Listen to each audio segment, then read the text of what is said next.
How to create and sign up for AliExpress account.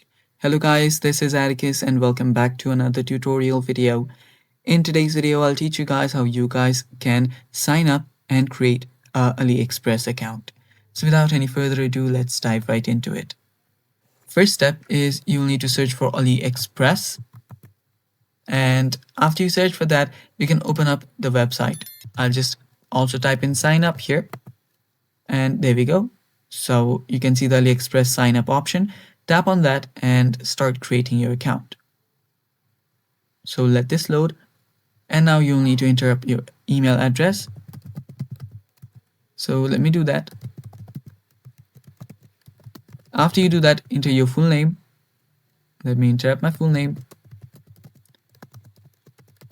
And also a password. So type in a password that's really strong and you can that you don't forget. Now you can slide this to get as SMS. So let's head over to our mail and check for the code that we receive. So the code can take some time. You will need to wait for a bit. My bad here. Let me change this. Then tap on sign up after you receive the verification code.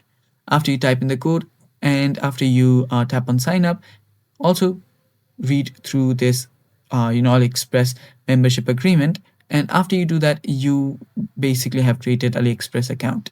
And it's basically that simple. You can just come back here and then tap on sign in. And that's all for today's video. Thanks for watching. Stay tuned for more and bye-bye.